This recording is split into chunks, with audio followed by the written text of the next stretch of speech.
अक्सर आपने देखा या सुना होगा कि हिंदू धर्म में देवी देवताओं को लहसुन और प्याज चढ़ाया नहीं जाता है।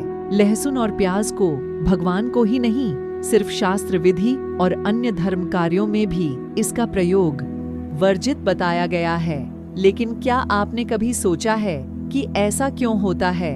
अगर नहीं, तो चलिए आज हम जानेंगे कि हिंदू धर्म कार्यों में लहसुन और प्याज क्यों वर्जित है। हमारे हिंदू धर्म में अनेक मान्यताएं प्रचलित है, जिनका हम पालन भी करते हैं। शास्त्रों में विशेषकर प्याज और लहसुन भगवान को चढ़ाने से मना किया है। इसीलिए इन दोनों को किसी भी धार्मिक कार्य में प्रयोग नहीं किया जाता है और व्रत या उपवास में इसे खाया भी नहीं जाता है। हिंदू धर्म शास्त्रों में प्याज और लहसुन को राजसिक और तामसिक श्रेणी में रखा गया है। राजसिक और तामसिक का अर्थ है जुनून और अज्ञानता में वृद्धि का होना। शास्त्रों के अनुसार हमें जो भी भोजन करना चाहिए वह सात्विक होना चाहिए, जैसे दूध, घी, आटा, चावल, दाल इत्यादि। इसके अलावा तीखे, खट्टे, चटपटे, अधिक नमकीन, मिठाइयाँ आदि पदार्थों से निर्मित भोजन को और असात्विक भोजन कहते हैं, जो कि रजोगुण यानी कि राजसिक गुण का कारण है। लहसुन, प्याज, मांस, मछली, अंडे आदि जाति से ही अपवित्र भोजन है और यह तामसिक यानी कि राक्षसी प्रवृत्ति का भोजन कहलाता है।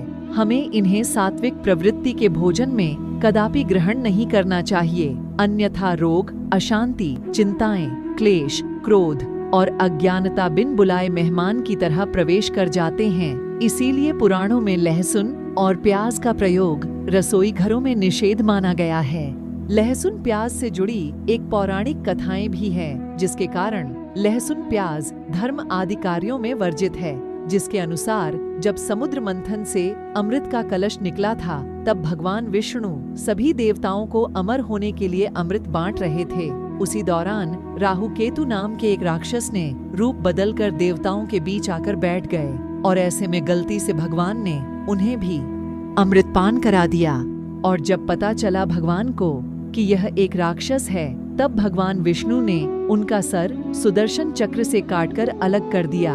अमृतपान किया हुआ वह राक्षस तो अमृतपान करके अमर तो हो गया, लेकिन जब धड़ से सिर अलग हुआ तो उसके खून की कुछ बूंदें पृथ्वी लोक पर भी आकर गिरी और उनके खून के बूंदों से प्याज और लहसुन की उत्पत्ति हुई, जिसे खाने से मुंह से गंध आता है। इसीलिए कहा जाता कि प्याज और लहसुन में राक्षसों का वास है।